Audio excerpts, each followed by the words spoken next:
The chair recognize Congresswoman Jinky Luistro. Go ahead, ma'am. Thank you, Mr. Chair. I wish to address my question to Atty.Harry Roque. With all due respect, Attorney, Mr. Chair, this is a common knowledge that Atty.Harry Roque worked as the spokesperson for former President Rodrigo Roa Duterte. Does our resource speaker confirm this? Yes, Madam Chair. Mr. Chair. And Mr. Chair, can we please direct the resource speaker to describe ano po ba ang trabaho ng isang resource speaker ng presidente? As spokesperson, I was addressing the Malacanang Press Corps 3 times a week. I was preparing press releases on behalf of the President, and I was answering queries from the media on behalf of the President. And will the resource speaker agree if I would say that a spokesperson position is a position of trust and confidence? Yes, Mr. Chair. And by position of trust and confidence, it means that the President is giving you his full trust and confidence in all matters that might be within or even relevant to the discharge of your function as presidential spokesperson. Does the resource speaker agree? Mr. Chairman, subject to regular consultations with the President. And for the information of the committee, by the position of trust and confidence, it means that the moment the President lost the trust and confidence to the person, he can anytime terminate this official. I confirm that, Mr. Chairman. I was appointed to a position with the rank of cabinet member. I understand as well that Attorney Roque is one of the seasoned lawyers, as a matter of fact, internationally. Can you please enlighten us on your background as a lawyer? I have been teaching international law in UP as well as in American University and National University of Singapore, total of more than 20 years already until now. And I was past president of the Asian Society of International Law. I'm also a member of the List Council of the International Criminal Court. And having earned that reputation in the legal circle, Mr. Chair, and being the presidential spokesperson as well, I would assume that if ever there will be erroneous decisions on the part of the President, Atty.Harry Roque will be calling the attention and correcting or perhaps stopping the President from pursuing such erroneous action. Will the resource speaker agree to this? I do not think I had that function. I could only speak for the President. I could not actually countermand him. I could not correct him. He is my principal. But considering, Mr. Chair, that he is a lawyer and a spokesperson as well, pagka ho ba may maling desisyon ang Presidente, will you not volunteer your legal expertise to correct the President? Unless I am asked for my opinion, Mr. Chair, I will not volunteer, Your Honor. Mr. Chair, I wish to invite the attention of Atty.Harry Roque to PD 1869. This is described as the Charter of PAGCOR. And as a matter of fact, it defines what illegal gambling is. I also wish to invite his attention to Republic Act number 9487, which extends the franchise of PAGCOR to another 25 years.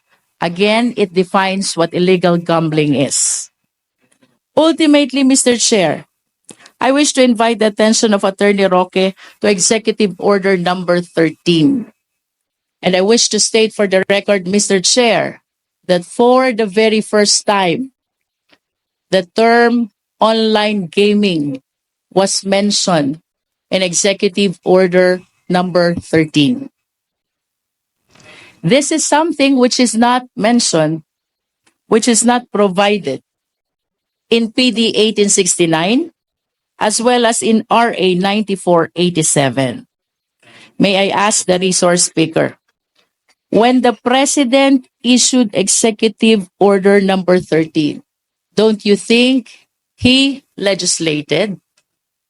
I am unable to make an opinion because when I was a spokesperson, legal matters such as these are directed to the Presidential Legal Counsel or to the Office of the Solicitor General or to the legal office of the Office of the President under the Executive Secretary. Mr. Chair, this representation wishes to solicit the opinion of a legal expert, our resource speaker, Atty.Harry Roque. I am sure that with the number of hearings he went through already, he has come across Executive Order number 13. This is the presidential issuance during the time of former President Rodrigo Roa Duterte, mentioning the term online gaming for the very first time. The term that was never mentioned in PD 1869 and even in RA 9487. I hope we can be enlightened by the legal expertise of our resource speaker. When the President issued EO number 13, providing for the term online gaming for the very first time, don't you think, Attorney Roque, that the President legislated? Again, Your Honor, I am unable to answer because that is not within my expertise. I have mentioned that my expertise is in the field of public international law, having taught and practiced that. And I am sorry because I'm not very familiar with Executive Order number 13. In fact, my only knowledge of Executive Order number 13 was in the last hearing when former Chair Domingo said that President Duterte regulated online gambling, no? Through Executive Order number 13. But I am unable to give an opinion now, not being thoroughly familiar with the EO as well as the underpinnings behind the issuance of Executive Order number 13. I'm so sorry, Your Honor, it's not within my field of expertise. With all due respect to our resource speaker, Mr. Chair, I find it strange na sa dami po ng hearing na ina-attendan niya, both in the Senate and in the Congress, all pertaining to Pogos, he have not come across EO number 13, from which the Pogos or the online gaming started. But I'm sure for the next concern that I wish to raise, our resource speaker is very much familiar with, because this is fundamental in the study of law. There is in law the principle of separation of powers.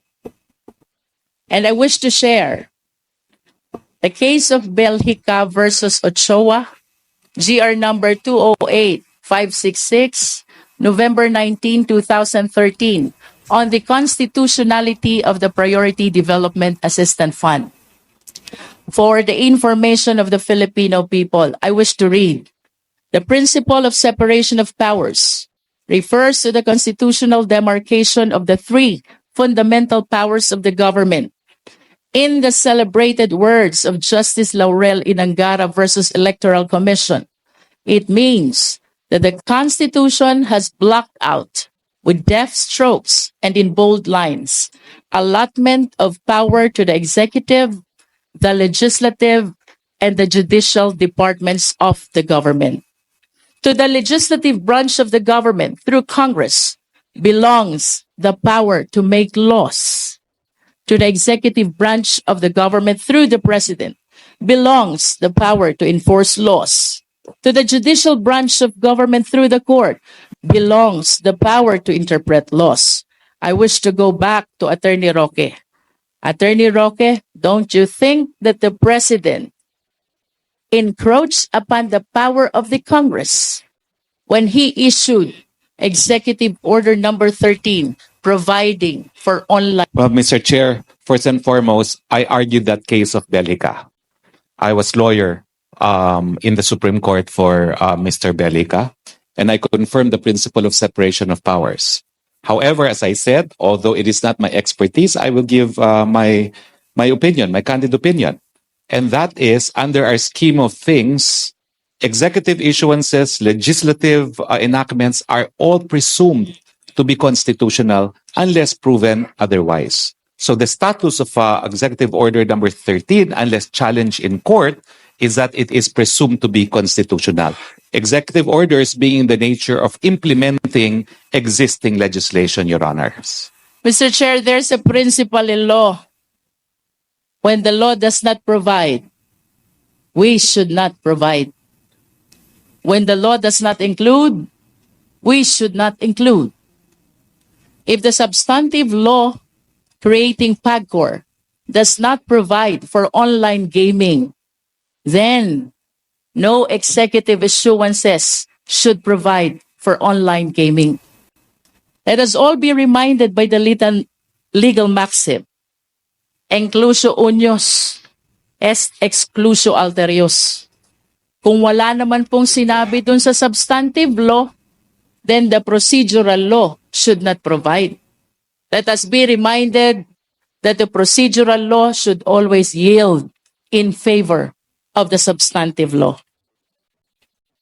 Mr. Chair, I wish to invite the attention of the committee to Executive Order number 13, the presidential issuance which provides for the very first time for the term online gaming, the term that was never mentioned in the legislation that was passed by Congress. In the 8 whereas clause, it says, clarifying the extent of authority of gambling regulators, particularly with regards to online gaming. And then we have Section 3, clarification on online gambling, which technically defines what online gambling is. And then under Section 4, Mr. Chair, it emphasizes the oversight function of the Office of the President over all forms of gaming, and that includes online gaming. I humbly submit, Mr. Chair, that EO number 13 brings online gambling into life. And I do not understand, Mr. Chair, why this should circumvent the law that was passed by Congress, creating the PAGCOR and providing the authorities to regulate all the gaming and gambling activities. Once again, Mr. Chair, I wish to raise the reason why the principle of separation of powers is very important. The principle of separation of powers and its concepts of autonomy and independence stem from the notion that the powers of the government must be divided to avoid concentration of these powers in any one branch. The division, it is hoped, would avoid any single branch from lording its power over the other branches or the citizenry. To achieve this purpose, the divided power must be wielded by co-equal branches of government that are equally capable of independent action in exercising their respective mandates. Lack of independence would result in the inability of one branch of government to check the arbitrary or self-interest assertions of another or others. To wind up, Mr. Chair, I wish to state for the record that when the President issued Executive Order number 13, it is the humble submission of this representation. He legislated, he amended, he repealed the law, an act which violates the fundamental principle of separation of power. The executive should not encroach upon the power to legislate that belongs exclusively to the Congress. Thank you, Mr. Chair. Thank you so much, Congresswoman Jinky Luistro.